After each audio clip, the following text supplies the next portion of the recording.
दोस्तों, इस दुनिया में हर कोई अपने जीवन में कुछ बड़ा हासिल करना चाहता है। सफलता, सम्मान और दूसरों के दिलों में जगह बनाना। लेकिन क्या आपने कभी सोचा है कि वह कौन सा साधन है जो हमें इस मुकाम तक पहुंचा सकता है? वह कोई और नहीं बल्कि हमारे शब्द हैं। जी हां, हमारे शब्दों में इतनी ताकत है कि वे किसी की दुनिया बदल सकते हैं। हमारे शब्द तीर की तरह होते हैं। एक बार छोड़े गए तो वे गहरे प्रभाव छोड़ते हैं।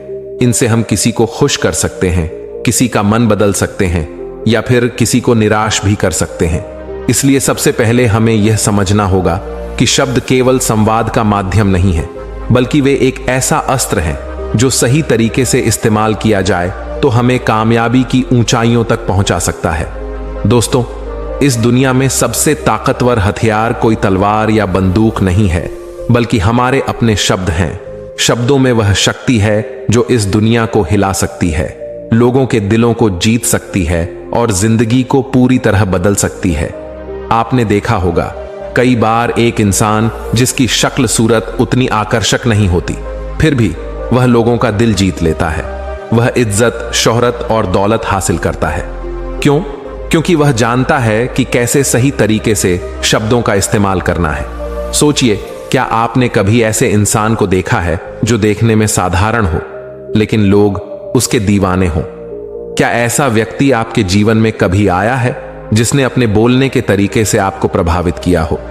ऐसे लोग जीवन में नाम, शोहरत, इज्जत और दौलत कमाते हैं सिर्फ अपनी बातों से। आपने देखा होगा, कई लोग पढ़ाई लिखाई में तो कमजोर होते हैं लेकिन अपनी बातों से ही कामयाबी की सीढ़ियां चढ़ते जाते हैं। ऐसा इसलिए क्योंकि वे जानते हैं कि सही समय पर सही तरीके से सही शब्दों का इस्तेमाल कैसे करना है। याद रखिए, बोलने की कला सीखने के लिए आपको किसी विशेष शिक्षा की जरूरत नहीं, बस आपको अपने अंदर के आत्मविश्वास को जगाना है। अपनी भावनाओं को शब्दों के माध्यम से सही तरीके से व्यक्त करना है। जब आप इस कला में माहिर हो जाते हैं तो फिर कोई भी मंजिल आपके लिए दूर नहीं रह जाती। शब्दों का जादू इतना शक्तिशाली होता है कि वह रोते हुए को हंसा सकता है और हंसते हुए को रुला सकता है। यह वही जादू है जिससे नेता पूरे देश पर राज करते हैं, कलाकार पूरी दुनिया का दिल जीतते हैं और व्यापारी अपने व्यापार को शिखर पर ले जाते हैं। यह वही जादू है जो हमें हमारे जीवन के हर क्षेत्र में कामयाब बना सकता है।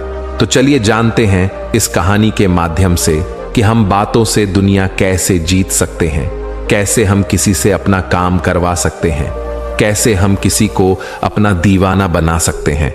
लेकिन इससे पहले कि आप कहानी में खो जाएं, वीडियो को लाइक और चैनल को सब्सक्राइब जरूर करें। एक समय की बात है, हिमालय की घाटी में एक बहुत ही महान बौद्ध भिक्षु रहते थे। उनकी ख्याति दूर दूर तक फैली हुई थी। एक दिन एक व्यक्ति उनके पास आया और वह व्यक्ति उस बौद्ध भिक्षु से कहता है कि हे गुरुवर, सब यही कहते हैं कि चालाकी से बात करो, चालाक बनो, अन्यथा तुम हमेशा पीछे रह जाओगे। हे गुरुवर, आप ही बताएं कि चालाक कैसे बना जाता है। क्या आप हमें चालाक बनने के बारे में कुछ बता सकते हैं? बौद्ध भिक्षु ने उस व्यक्ति की सारी बातें बड़े ही ध्यान से सुनी और उसके बाद मुस्कुराते हुए वह उस व्यक्ति से कहते हैं, तुम मेरी बात बड़े ध्यान से सुनना। जो मैं तुम्हें बताने वाला हूं वह बहुत ही महत्वपूर्ण है, इसीलिए इसके एक एक शब्दों को बहुत ही ध्यान से सुनना और इसे समझने का भी प्रयास करना। इस दुनिया में यदि कोई सबसे ताकतवर हथियार है तो वह है हमारे शब्द। फिर चाहे वह शब्द लिखे गए हों या फिर बोले गए हों, यह शब्द एक ऐसा हथियार है जिसका यदि सही समय पर, सही व्यक्ति पर और सही तरीके से इस्तेमाल किया जाए तो आप अपनी पूरी जिंदगी बदल सकते हैं। और इतना ही नहीं, यदि हम चाहे तो अपने शब्दों को फूलों की तरह भी इस्तेमाल कर सकते हैं और यदि हम चाहे अपने शब्दों को तीरों की तरह भी इस्तेमाल कर सकते हैं। हम हमारे कहे गए शब्द गहरे से गहरे घाव भी भर सकते हैं और कभी कभी हमारे यही शब्द गहरे से गहरे घाव भी दे जाते हैं। हमारे शब्द में इतनी ताकत होती है, यदि आप चाहे तो अपने कहे गए शब्दों से किसी की जिंदगी बना सकते हैं और चाहे तो आप अपने इन्हीं शब्दों से किसी की जिंदगी बर्बाद भी कर सकते हैं। हमारे शब्दों में इतनी ताकत होती है कि आप चाहे तो दूसरों के जीवन में खुशियां भर सकते हैं और यदि आप चाहें तो अपने इन्हीं शब्दों का इस्तेमाल करके उनके जीवन में दुखों का सैलाब ला सकते हैं। आप चाहे तो इन्हीं शब्दों से किसी के रिश्ते बना भी सकते हैं और यदि आप चाहे तो इन्हीं शब्दों से किसी के रिश्ते तोड़ भी सकते हैं। आपके अपने कहे गए शब्द आपको कामयाबी भी दिला सकती है और वही आपके कहे गए शब्द आपको पूरी तरह से तबाह भी कर सकते हैं। शब्द न केवल एक इंसान को बल्कि पूरे परिवार को, पूरे शहर को और पूरी इस दुनिया को बर्बाद करने की और निर्माण करने की ताकत रखते हैं। इसलिए शब्दों को इस दुनिया का सबसे ज्यादा ताकतवर और घातक हथियार माना जाता है। इसलिए हमें अपने शब्दों का इस्तेमाल सही ढंग से करना चाहिए ताकि उसका इस्तेमाल करके हमें और दूसरों को भी भला पहुंचे। और इसीलिए मैं आज तुम्हें शब्दों के कुछ जादू के बारे में बताने वाला हूं। और अब आपके मन में यह प्रश्न उठ रहा होगा कि क्या शब्दों में भी जादू होता है?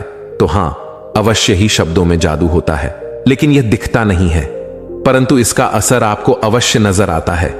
हमारे शब्दों में कमाल का जादू होता है। यह चाहे तो रोते हुए को हंसा दे और हंसते हुए को रुला दे।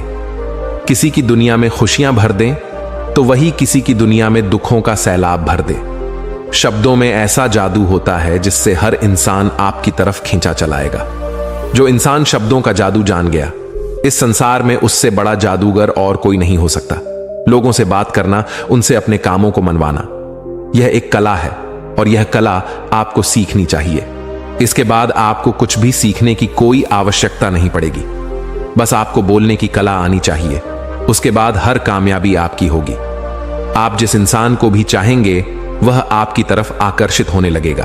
और यह बोलने की कला सीखने के लिए आपको कोई धन खर्च करने की भी आवश्यकता नहीं है। आपने देखा होगा कि कई लोग बहुत ज्यादा पढ़ाई तो करते हैं, लेकिन उनके पास बोलने की कला नहीं होती, जिस वजह से वह अपने जीवन में कभी सफल नहीं हो पाते। लेकिन आपने वहीं पर कुछ ऐसे भी लोगों को देखा होगा जो पढ़ाई लिखाई में तो बहुत कमजोर रहते हैं, लेकिन बोलने की कला में वह माहिर होते हैं और वह लोग अपने जीवन में लगातार सफलता की सीढ़ी पर चढ़ते चले जाते हैं और उन्हें रोकने वाला भी कोई नहीं होता। बोलने की कला सीखना इतना मुश्किल भी नहीं है, बस जरूरत है हमें कुछ आदतों को बदलने की और साथ ही अपने नजरिया में कुछ परिवर्तन लाने की। आप अपने शब्दों की ताकत को कम मत समझना। आपने देखा होगा केवल एक नेता पूरे देश में कैसे राज करता है, और वह भी केवल अपने बोलने की कला से। हमारे शब्दों में इतनी ताकत होती है कि वह अंदर से मरे हुए इंसान में भी फूंक डाल सकती है, उसे एक नई जिंदगी दे सकती है। इसलिए आज हम यही जानने वाले हैं कि अपने शब्दों का इस्तेमाल हम कैसे कर सकते हैं, अपने शब्दों से हम जिंदगी में कामयाबी कैसे हासिल कर सकते हैं, और सभी लोगों को अपने शब्दों से हम अपनी ओर कैसे आकर्षित कर सकते हैं।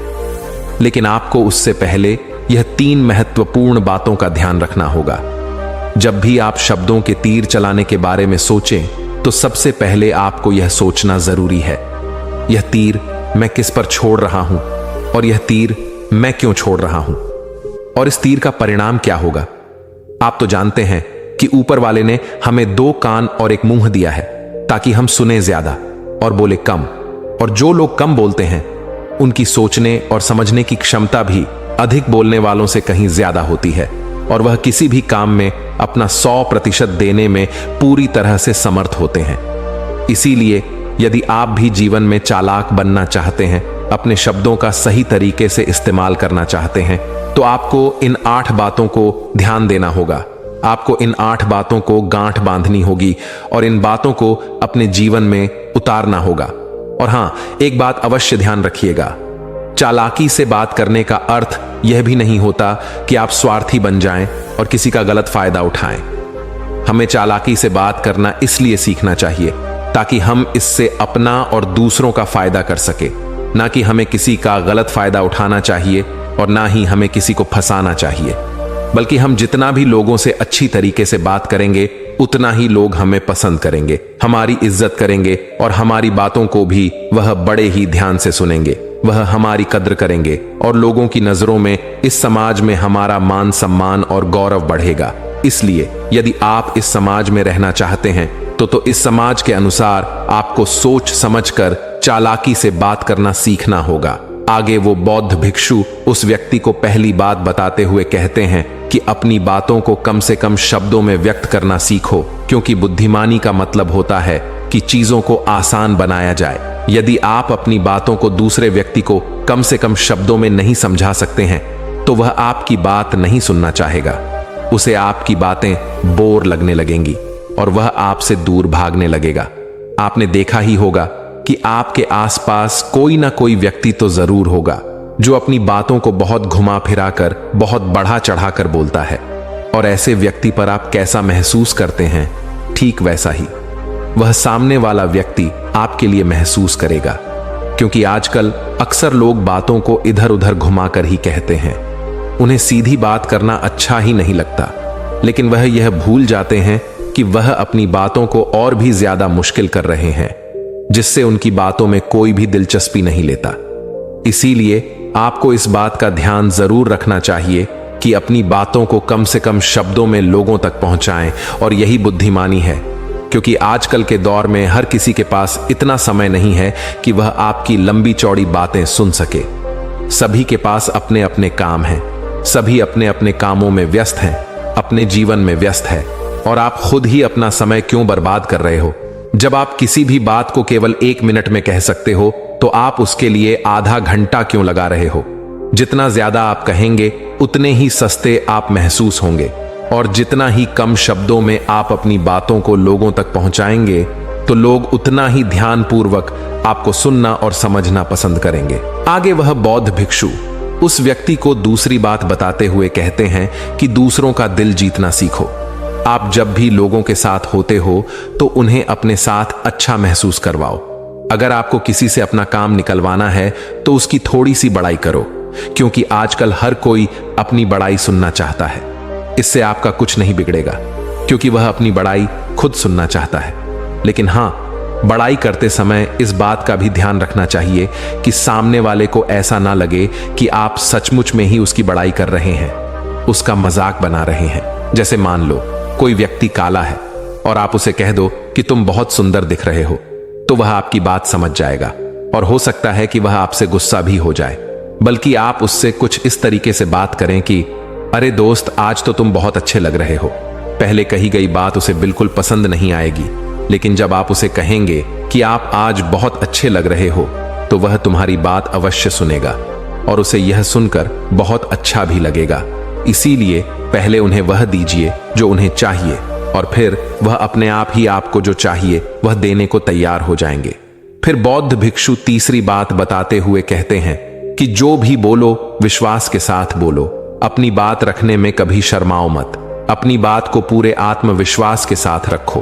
आपने देखा होगा कि हम में से कई लोग अपनी बात रखने में शर्माते हैं, फिर भले ही वह उस विषय के बारे में अधिक जानकारी रखता हो, लेकिन वह लोगों से उस विषय के बारे में बात करने में शर्माता है, जिस वजह से लोग उसकी बातों पर विश्वास नहीं करते। उन्हें लगता है कि इसे इसके बारे में बिल्कुल नहीं पता, और वह लोग आपकी बातों में दिलचस्पी नहीं दिखाते, और वह लोग आपको आपकी बातों को झूठ भी समझने लगते हैं। इसलिए आप किससे क्या कह रहे हैं और क्यों कह रहे हैं, यह बात समझना भी बहुत जरूरी है। और यदि आप किसी के बारे में जानते हैं और पूरे आत्मविश्वास के साथ उस बात को रखते हैं, तो सामने वाले व्यक्ति पर आपकी बातों का प्रभाव जरूर पड़ेगा, क्योंकि आत्मविश्वास में ही वह शक्ति है जिससे लोग आपकी बातों पर विश्वास करते हैं, आपकी बातों से ही प्रभावित होते हैं। किंतु यदि आप अपनी बात रखने में शर्माते हैं तो आप कभी भी अपना प्रभाव दूसरे व्यक्ति पर नहीं छोड़ सकते। इसीलिए जब भी आप किसी से बात कर तो अपनी बातों को आत्मविश्वास के साथ रखें। आगे वह बौद्ध भिक्षु व्यक्ति को चौथी बात बताते हुए कहते हैं कि अपने शब्दों और अपने वाक्यों में भावनाओं को ढालने की कोशिश करें, क्योंकि जब तक आपके शब्दों में, आपके वाक्यों में भावनाएं नहीं होंगी तो वह लोगों के दिल तक कैसे पहुंच पाएंगी। और जब आपके शब्दों में, आपके वाक्यों में भावनाएं जुड़ी होती हैं तो वह आसानी से लोगों के दिल तक पहुंच जाती है। इसीलिए आपको अपनी आवाज को उसी माहौल के हिसाब से रखनी चाहिए। यदि आपको लगता है कि किसी वाक्य पर, किसी ऐसी स्थिति पर आपको दुखी होना चाहिए, तो आपकी आवाज में वह नमी होनी चाहिए। और यदि आपको लगता है कि सामने वाला व्यक्ति खुश है और वह खुशी खुशी आपकी बात सुन सकता है, तो आप उससे खुशी खुशी भी बात कर सकते हैं। और दूसरी तरफ यदि आपको लगता है कि कोई व्यक्ति दुखी है और उसके मन को शांत होना चाहिए, तो आपको भी उसके मन को शांत करने वाली वाणी मतलब अपने शब्दों, अपने वाक्यों का इस्तेमाल करना चाहिए। अपनी आवाज में नमी रखनी चाहिए, जिससे आपके मन की बात, आपकी भावनाएं उसके दिल तक पहुंच सके और वह आपकी बात सुनने में दिलचस्पी दिखाए। क्योंकि जब आप किसी का दर्द बांटते हैं तो सामने वाले व्यक्ति को बहुत अच्छा लगता है और ऐसे समय पर आपकी भावनाएं, आपके शब्द और आपके वाक्य ही अधिक महत्व रखते हैं। शब्द वाक्य सब एक ही होते हैं, बस इन्हें बोलने का तरीका अलग अलग होता है। कि जैसे आप अपने पार्टनर से प्रेम से कहते हैं कि मैं तुम्हें कभी नहीं छोड़ूंगा, और वहीं पर अगर आप गुस्से से यही बात कहते हैं मैं तुम्हें नहीं छोड़ूंगा, तो इन दोनों बातों का मतलब तो एक ही है, लेकिन कहने का तरीका बदल गया है। शब्द तो हर किसी के पास होते हैं, लेकिन सही तरीके से शब्दों का इस्तेमाल करना यही बुद्धिमानी होती है। जो अपने शब्दों में, अपने वाक्यों में भावनाओं को जोड़ पाता है, वही लोगों के दिल में राज कर पाता है। आगे वह बौद्ध भिक्षु उस व्यक्ति को 5वीं बात बताते हुए कहते हैं कि जब भी तुम किसी व्यक्ति से बात करते हो तो उसकी आंखों में आंखें डालकर बात करो, क्योंकि यदि आप बात करते समय लोगों से नजरें चुराएंगे, सामने वाले व्यक्ति से छुप छुप कर बातें करेंगे, तो उसे ऐसा महसूस होगा जैसा कि आप उससे कुछ छुपा रहे हैं, आप उससे झूठ बोल रहे हैं। इसीलिए वह आपकी बातों में दिलचस्पी नहीं दिखाएगा और ना ही वह आपकी बातों पर विश्वास करेगा। और वहीं पर दूसरी तरफ यदि आप पूरे आत्मविश्वास के साथ किसी दूसरे व्यक्ति की आंखों में आंखें डालकर यदि आप उससे झूठ भी कह देंगे, तो भी वह आपकी बातों पर विश्वास कर लेगा और वह आपकी बातों में दिलचस्पी भी दिखाएगा। इसीलिए बात करो राजा की तरह और काम करो गुलाम की तरह नहीं। आगे वह बौद्ध भिक्षु उस व्यक्ति को 6ठी बात बताते हुए कहते हैं, कम बोलो और काम का बोलो, अर्थात अपने बोलने के तरीके सुधार ले। ना तो बहुत धीरे बोलो और ना ही बहुत तेज। अपने शब्दों का उच्चारण सही और स्पष्ट तरीके से करें। अगर आप बहुत जल्दी जल्दी बोलेंगे तो लोग कुछ भी समझ नहीं पाएंगे, और अगर आप बहुत धीरे धीरे बोलेंगे तब भी लोग आपसे बोर हो जाएंगे और वह आपकी बातों में थोड़ी भी दिलचस्पी नहीं दिखाएंगे। यदि आप बहुत चिल्ला चिल्ला कर बोलेंगे तब भी लोगों को आपकी आवाज पसंद नहीं आएगी, और यदि आप बहुत धीरे धीरे बोलेंगे तब तो लोगों तक आपकी आवाज ही नहीं पहुंचेगी और आपकी बातों का असर भी नहीं होगा। इसीलिए अपनी बातों को साफ और स्पष्ट रखें, अपने शब्दों को साफ और स्पष्ट रखें, ताकि वह लोगों को अच्छी तरह से समझ में आ सके। क्योंकि अक्सर यह देखा गया है कि जब भी कोई इंसान बोलना शुरू करता है तो उसके शुरुआती 90 सेकंड यह कहते हैं कि लोग उसे सुनना पसंद करेंगे या नहीं, और यह भी बताता है कि वह व्यक्ति एक कुशल व्यक्ति है या नहीं। और यदि आप 90 सेकंड तक लोगों को अपनी बातों में रोक सकते हैं, और यदि लोग आपकी बातों में 90 सेकंड तक रुचि लेते हैं, तो इसका अर्थ यही है कि वह लोग आपकी बातों को सुनना चाहते हैं, आपकी बातों को समझ रहे हैं, और वह लोग आपसे जुड़ना भी चाहते हैं। किंतु अक्सर यही देखा गया है कि कुछ लोग बहुत चिल्ला चिल्ला कर कहते हैं और कुछ लोग बहुत धीरे धीरे कहते हैं, जिससे उनके शब्द ही समझ नहीं आते। इसीलिए शब्दों को स्पष्ट रखिए। आपको उतना ही आवाज में बोलना चाहिए जितने में आपके विचार सामने वाले व्यक्ति तक पहुंच सके। फिर 7वीं बात बताते हुए उस व्यक्ति को बौद्ध भिक्षु कहते हैं कि लोगों की मदद करना सीखो। जब भी आप किसी की मदद निस्वार्थ भाव से करते हैं तो सामने वाला व्यक्ति भी आपकी मदद करने के लिए अवश्य ही तत्पर रहेगा। जब भी आपको आवश्यकता होगी वह आपकी मदद अवश्य करेगा, क्योंकि आपने बुरे वक्त पर उसका साथ दिया था और वह भी बुरे वक्त में आपका साथ देने के लिए हमेशा तैयार रहेगा। आपने अपने घर में अपने बच्चों को तो देखा ही होगा, जिनका मन बिल्कुल साफ होता है, जिनके मन में कोई भी स्वार्थ नहीं होता, और जब उन्हें कुछ चीज चाहिए होता है तो जैसा आप कहते हैं वह बिल्कुल वैसा ही करते हैं। आप कोई भी काम को उनसे कहते हैं तो वह उस काम को तुरंत ही कर देते हैं। इसलिए निस्वार्थ भाव से लोगों की मदद करना सीखो, जिससे आपके मन को भी शांति मिलती है और आप एक सुकून महसूस करते हैं, और साथ ही आपके सोचने और समझने की क्षमता भी बढ़ने लगती है। 8वीं और आखिरी बात बताते हुए वह बौद्ध भिक्षु उस व्यक्ति को कहते हैं कि इंसान को सुनने की आदत डालनी चाहिए। आपने ये तो देखा होगा कि जब भी आप कोई बात कर रहे होंगे तो इस बीच में आपके सामने वाला व्यक्ति आपकी बात काटकर आपसे कुछ और ही कहने लगता होगा। और कई लोग तो ऐसे भी होते हैं जो अपनी बातों को खुद तक ही रखते हैं। वह अपनी बातों को ही बढ़ा चढ़ा कर कहते रहते हैं। वह तो दूसरों की सुनना भी नहीं चाहते, लेकिन वह यह भूल जाते हैं कि एक सफल व्यक्ति अधिक से अधिक सुनता है, सोचता है, समझता है और उसके बाद ही वह जवाब देता है, क्योंकि इज्जत उसे ही ज्यादा मिलती है जो पूरी तरह से सुनने के बाद कुछ कहता है। इतना कहकर वह बौद्ध भिक्षु शांत हो गए और वह व्यक्ति उस बौद्ध भिक्षु को धन्यवाद करके वहां से चला गया। तो दोस्तों, उम्मीद है कि आपको इस कहानी से एक अच्छी सीख मिली होगी। यह कहानी आपको कैसी लगी हमें कमेंट बॉक्स में कमेंट करके जरूर बताएं और साथ ही इस कहानी को अपने दोस्तों के साथ जरूर शेयर करें ताकि उन्हें भी इस कहानी से कुछ सीखने को मिल सके।